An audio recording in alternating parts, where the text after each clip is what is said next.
तो hello and welcome friends. दोस्तों इस वीडियो में हम लोग बात करने वाले हैं हिस्ट्री ऑनर्स जिन लोगों ने रखा है, ठीक ना, उनका सेमेस्टर 4 में कोर पेपर 9 किस प्रकार पूछा जाएगा। तो ये देखिए एग्ज़ाम आज ही हुआ है। हिस्ट्री ऑनर्स यानी कि इतिहास honours BA semester 4 core paper 9। तो यहाँ पे आप देख सकते हैं 2021 में एग्ज़ाम लिया जा चुका है और डेट होगा आपका 10 दिसंबर 2021। ठीक, अब आइए देखते हैं कि किस टाइप के आपके क्वेश्चन पूछे गए हैं। तो समय आपका 3 घंटा जो कि हर एग्ज़ाम में दिया जाता है उसी प्रकार है। और फुल मार्क्स आपके 100 होते हैं, जिसमें से 80 मार्क्स आपको कॉलेज की तरफ से और 20 नंबर आपको आपके मतलब 80 मार्क्स रिटर्न और 20 नंबर आपको कॉलेज की तरफ से दिए जाते हैं।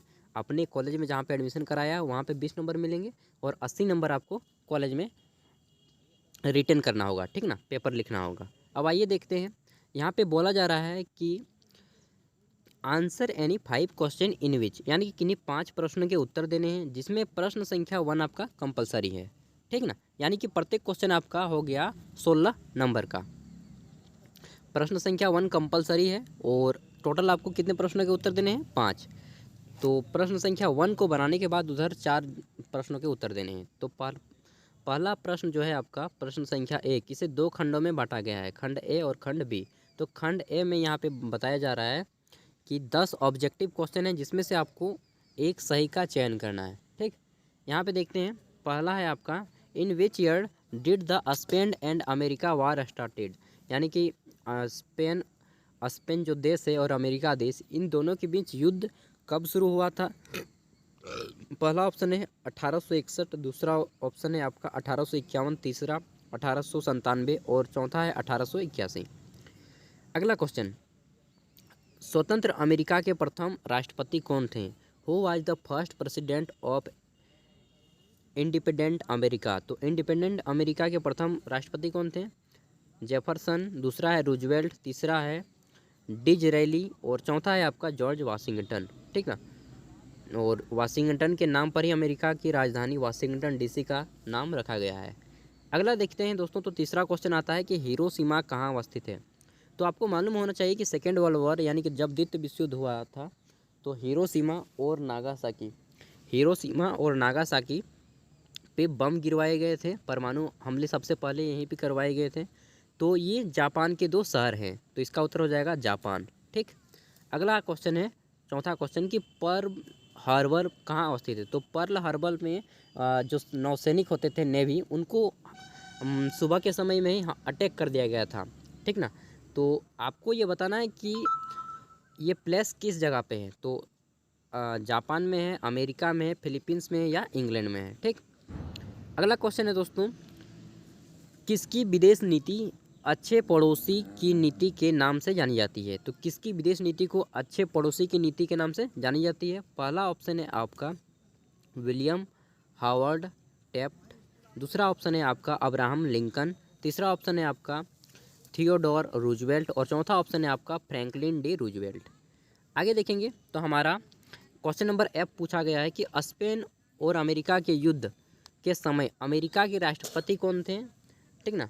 तो जब हो रहा था, who was the president of America during the Spain and America war, तो उस समय राष्ट्रपति कौन थे? पहला ऑप्शन है आपका विलियम मैकलिने, दूसरा ऑप्शन है आपका अब्राहम लिंकन, तीसरा ऑप्शन है आपका वुडरो विलियम्स और चौथा ऑप्शन है आपका एफ डी रूजवेल्ट। ठीक, नेक्स्ट देखेंगे तो देखिए दोस्तों, यहाँ पे मैं एक चीज़ बता देना चाहूँगा कि कोर पेपर 9 जो होता है पूरा का पूरा आपका वर्ल्ड हिस्ट्री यानी कि विश्व इतिहास से रिलेटेड होता है, ठीक ना। तो अगला क्वेश्चन देखते हैं, question number G, which American president did introduce the new deal policy, यानी कि किस अमेरिकी राष्ट्रपति ने न्यू डील नीति को लागू किया था। इसमें पहला ऑप्शन है आपका जॉर्ज वाशिंगटन, दूसरा ऑप्शन है आपका थॉमस जेफरसन, तीसरा ऑप्शन है आपका एफ डी रूजवेल्ट और चौथा ऑप्शन है आपका Theodore Roosevelt. Question number H पूछा जा रहा है दोस्तों कि विलियम मैकलिन की हत्या किसने की। मैकलिने की हत्या किसने की? व्हेन वाज मैकलिने, तो मर्डर किसने किया था इनका? पहला है आपका मतलब कब किया गया था? 12 अप्रैल 1965, सेकेंड ऑप्शन है आपका 13 अप्रैल 1865 यानी कि 1865, तीसरा ऑप्शन है आपका 14 सितंबर 1901 और चौथा ऑप्शन है आपका 15 अप्रैल 1865। नेक्स्ट क्वेश्चन आता है दोस्तों आपका when did American drop atom bomb on Nagasaki, यानी कि अमेरिका ने नागासाकी पर परमाणु बम कब गिराया था? तो सेकेंड वर्ल्ड वार जो हुआ था आपका कब हुआ था? 1939 से 1945 तक। तो 1939 से 45 तक में जो नागासाकी और हिरोशिमा पर बम गिरवाया गया, तो वह कब गिराया गया? तो देखिए 1945 ऑप्शन यहाँ पे आपके दो हैं, 8 और 9 अगस्त। आप कंफ्यूज हो सकते हैं, लेकिन आप अच्छे से टिक मार दीजिए। ठीक, अगला क्वेश्चन है आपका कि विच कंट्री वाज,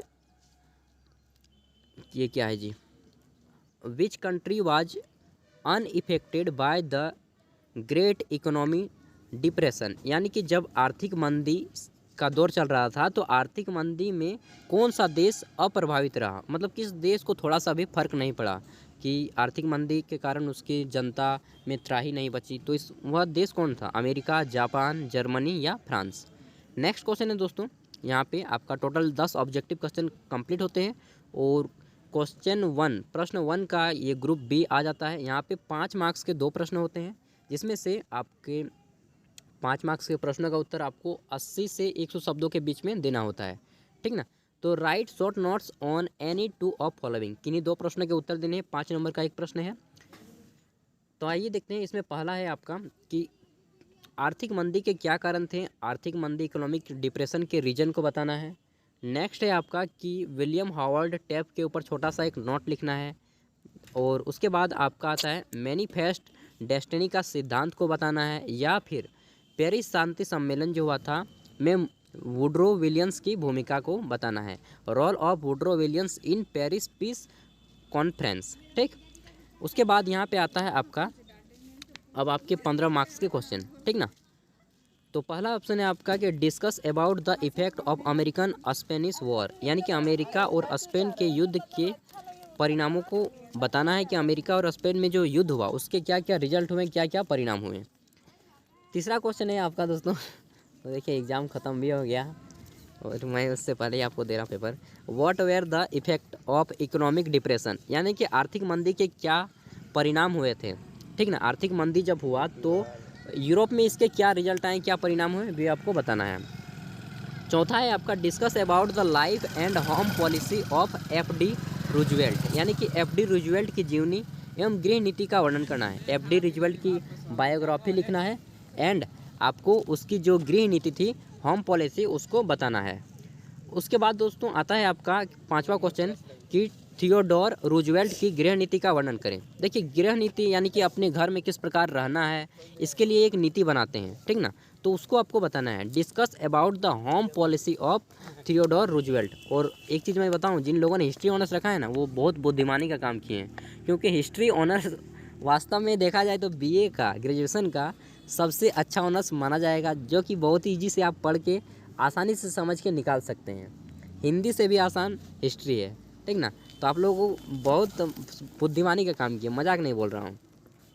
अगला है discuss critically the 14 points of, ये क्या है जी आपका वुड्रो विल्सन। तो वुड्रो विल्सन के जो 14वीं क्या है, वुड्रो विल्सन के 14 सूत्री कार्यक्रम की आलोचनात्मक विवेचना करना है कि उनकी कौन कौन सी कमियां थी। जब भी आपको आलोचना पूछे ना, तो आपको उनकी कमियों को गिनाना है कि कौन कौन से उनकी कमियां थी, इन चीज़ों को बताना है। ठीक ना, नेक्स्ट आता है आपका, ये देखिए यहाँ पे मैं बता दूं कि किन्हीं 4 प्रश्नों के ही उत्तर देने हैं। 15 अंक के जितने भी प्रश्न हैं इनके किसी 4 के ही उत्तर देने हैं, क्योंकि 15 चौके 60 और 1 नंबर वाला 20, 60 और 20 80 हो जाएगा। अगला है कि द्वितीय विश्व युद्ध में अमेरिका क्यों शामिल हुआ, जो सेकेंड वर्ल्ड वार था। ठीक ना, उसमें अमेरिका क्यों शामिल हुआ वो आपको बताना है। इंग्लिश में क्वेश्चन है कि एक्सप्लेन द क्यूजेज, यानी कि reason of participation of USA in second world war. तो अमेरिका हमेशा जब भी किसी भी देश के बीच युद्ध होता है तो पार्टिसिपेट करता है। इसका सबसे बड़ा कारण है कि दोस्तों उसको जो है वो हथियार सप्लाई करता है। ठीक ना, उसके बाद क्वेश्चन नंबर 8 आता है कि न्यू डील जो पॉलिसी है, न्यू डील नीति को अपनाने के क्या कारण थे। What were the reasons to introduce the new deal policy. Next है फ्रेंड्स आपका कि discuss the reason policy of F D. Roosevelt, यानी कि एफ.डी. रूजवेल्ट की विदेश नीति के बारे में आपको बताना है। और देन आपका लास्ट क्वेश्चन आता है discuss about the Qs of American Spain war, यानी कि अमेरिका और स्पेन के बीच जो युद्ध हुआ उसके कौन कौन से कारण थे, किन कारणों ने अमेरिका ने स्पेन पर हमला किया। तो यहाँ पे टोटल आपके क्वेश्चन कंप्लीट होते हैं। आई होप कि आपको वीडियो काफ़ी समझ में आया होगा, और कोई भी आपके डाउट हो तो आप कमेंट सेक्शन में कमेंट कीजिए, हम आपके हर एक कमेंट का उत्तर देंगे। तो थैंक यू। और अगर आपका कोई भी दोस्त कोई भी ऑनर्स लेके ग्रेजुएशन कर रहा हो तो आप हमारे चैनल पे उसका प्रीवियस ईयर क्वेश्चन पेपर बड़ी आसानी से पास जाएंगे। आपको जाना होगा प्लेलिस्ट में और सर्च करना होगा प्रीवियस ईयर क्वेश्चन पेपर, ठीक, वहाँ पे मिल जाएगा। तो चलिए इस वीडियो को यहीं पे एंड करते हैं। एक मेरा सजेशन होगा, आप सेमेस्टर 4 के युवा हैं, यानी कि अगर आप यूथ सेमेस्टर 4 में हैं, मतलब कि 20 से 21 साल के बच्चे हैं, तो अब आप अपना खर्चा जो है स्वयं उठाने की कोशिश कीजिए, ठीक। यही मेरा एक सजेशन होगा। और पढ़िए, अपने हक के लिए लड़िए, खुद भी आगे बढ़िए, देश को भी आगे बढ़ाइए। कभी भी बेरोजगार मत बैठिए, कोई ना कोई काम करते रहिए, ठीक। Thank you. आपने वीडियो को इतनी तालीमता से सुना, इसके लिए धन्यवाद। थैंक्स। चलिए मिलते हैं एक नेक्स्ट वीडियो के साथ। वो तो होगा ही।